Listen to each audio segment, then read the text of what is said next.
स्तंभी में बीएपीएस हिंदू मंदिर का निर्माण 2024 तक पूरा होने की उम्मीद है।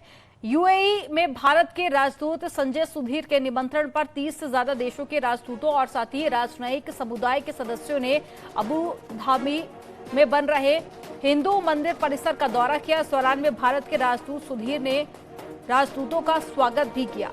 उन्हें 2018 में प्रधानमंत्री नरेंद्र मोदी द्वारा मंदिर की आधारशिला रखने के बाद से मंदिर की प्रगति के बारे में जानकारी भी दी और इस मौके पर भारत के राजदूत ने यूएई से मिल रहे सहयोग के लिए उनकी सराहना भी की।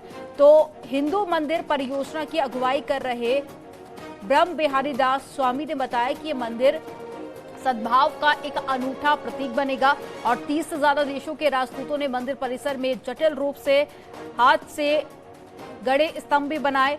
और साथ ही आपको बता दें कि यूएई और भारत की सांस्कृतिक इसमें शामिल की गई है। और इसी के साथ पीएम मोदी ने 2018 में हिंदू मंदिर की आधारशिला यहां पर रखी थी और दुनिया भर में हर भारतीय को मंदिर के पूरा होने का बेसब्री से इंतजार है।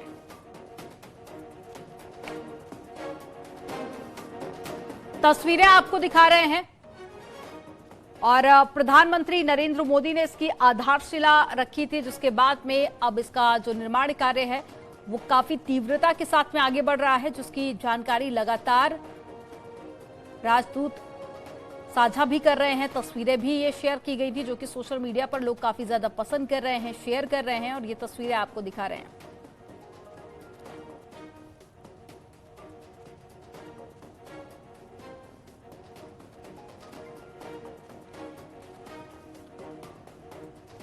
तो भारत और यूएई की दोस्ती का ये प्रतीक होगा। 2024 तक ये मंदिर बनकर तैयार हो जाएगा पूरी तरह से और लगभग इसका जो काम है वो 50% से ज्यादा पूरा हो चुका है। 30 से ज्यादा देशों के राजदूतों यहां पर दौरा हम देख चुके हैं और जो कि लगातार यहां पर पहुंचकर निर्माण कार्यों का जायजा भी ले रहे हैं।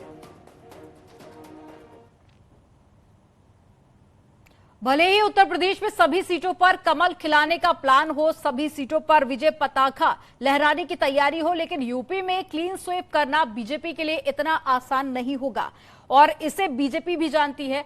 तभी तो अब संगठन से लेकर सरकार तक हर स्तर पर बदलाव करने की तैयारी की जा रही है। दरअसल यूपी में फिर सुनील बंसल को जिम्मेदारी दी गई है और दूसरी तरफ योगी मंत्रिमंडल में अब विस्तार करने की भी तैयारी है। माना जा रहा है कि कैबिनेट में कई नए चेहरों को शामिल किया जा सकता है और विधायकों को भी 2024 से पहले मंत्री बनाया जा सकता है, क्योंकि बीजेपी हर वर्ग को साधने की रणनीति पर काम कर रही है। इसी से जुड़ी पूरी रिपोर्ट आपको दिखाते हैं।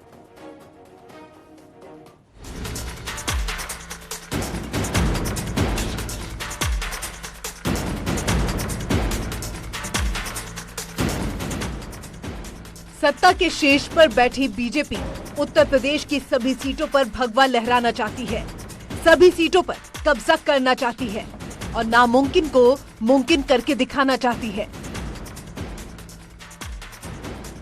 जिसके लिए प्रदेश में प्रधानमंत्री मोदी से लेकर गृह मंत्री और रक्षा मंत्री को चुनावी मैदान में उतारा जा रहा है और सभी वर्गों को साधने के लिए अब मंत्रिमंडल में फेरबदल करने का फैसला लिया गया है।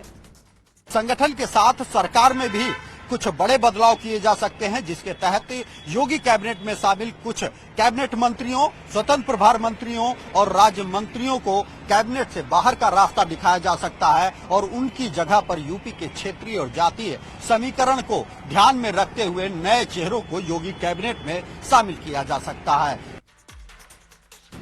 उत्तर प्रदेश में प्रचंड जीत को दोहराने के लिए अब बीजेपी मंत्रियों और विधायकों पर दांव खेलने की तैयारी में है।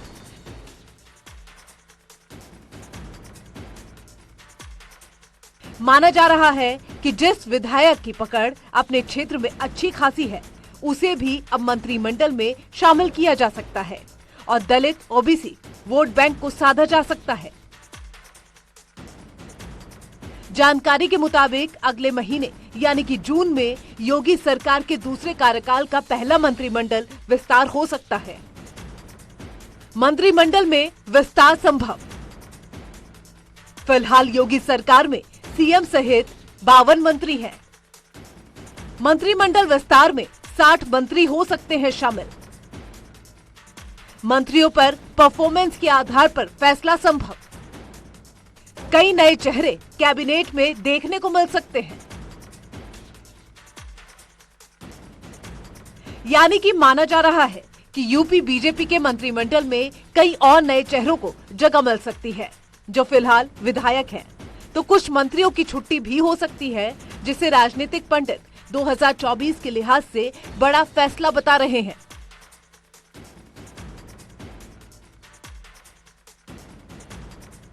यानी कि हर वर्ग को साथ लाने के लिए उनके जनप्रतिनिधि को बड़ी जिम्मेदारी देकर बीजेपी विपक्ष को चक्रव्यूह में घेरने की तैयारी में है। 30 मई से 30 जून तक चलने वाले उत्तर प्रदेश में महासंपर्क अभियान की कमान सुनील बंसल को सौंपी गई है। इस महासंपर्क अभियान के दौरान उत्तर प्रदेश की सभी 80 लोकसभा सीटों में ताबड़तोड़ जनसभाएं की जाएंगी, जिसमें खुद प्रधानमंत्री नरेंद्र मोदी, गृह मंत्री अमित शाह, बीजेपी के राष्ट्रीय अध्यक्ष जेपी नड्डा, रक्षा मंत्री राजनाथ सिंह और उत्तर प्रदेश के मुख्यमंत्री योगी आदित्यनाथ समेत तमाम बड़े नेता ताबड़तोड़ रैलियां करेंगे। तो दूसरी तरफ जो मंत्री उत्तर प्रदेश में अपने इलाकों में पैठ रखते हैं, उन्हें भी लोकसभा चुनाव में मौका मिल सकता है, जिससे सभी 80 सीटों पर पकड़ बनाई जा सके।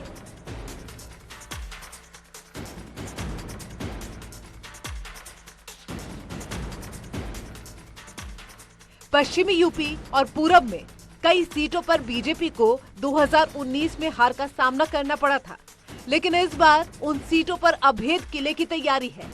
मंत्रियों को जिम्मेदारी देने की बारी है और इसके लिए मंत्रियों के साथ ही तमाम विधायकों को भी अपना टारगेट मिल गया है। Bureau report, news 18।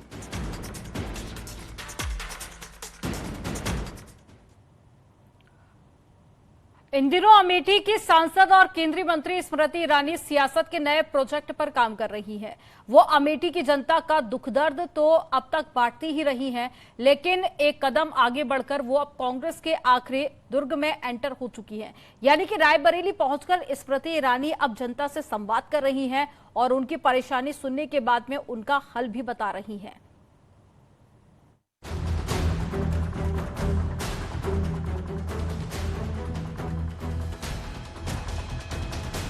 Uttar Pradesh में कांग्रेस के आखिरी दुर्ग को ध्वस्त करने की तैयारी है। कांग्रेस की एकमात्र बची सीट पर भगवा लहराने की बारी है और उस इतिहास को खत्म करने की जिम्मेदारी है जिसे बीजेपी ने स्मृति ईरानी को दिया है। पहले अमेठी में राहुल गांधी को मात और अब सोनिया गांधी की सीट पर सेंधमारी की तैयारी के साथ स्मृति ईरानी रायबरेली में जनता के बीच पहुंच गई है और उसी पैटर्न पर काम कर रही है जिसे अमेठी के बाद रायबरेली में साधा जा सके।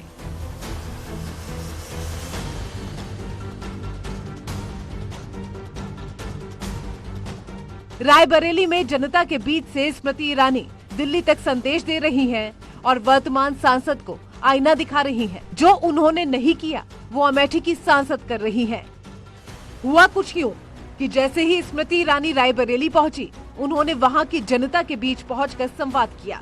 जब एक महिला ने अपनी परेशानी बताई तो उसके इलाज के लिए उसे दिल्ली बुला लिया गया, वो भी प्लेन से। यानी जिस रणनीति से स्मृति ईरानी ने कांग्रेस के गढ़ अमेठी को अपने नाम कर लिया, एक बार फिर उसी रास्ते वो रायबरेली के उस मोड़ पर पहुंच गई हैं, जहां से रायबरेली का किला सिर्फ एक कदम की दूरी पर है। यानी कि अब स्मृति ईरानी की नजर। और चलिए यहाँ पर रुकेंगे एक छोटे से ब्रेक के लिए। आप देखते रहिए न्यूज़ 18। आप देख रहे हैं न्यूज़ 18 उत्तर प्रदेश।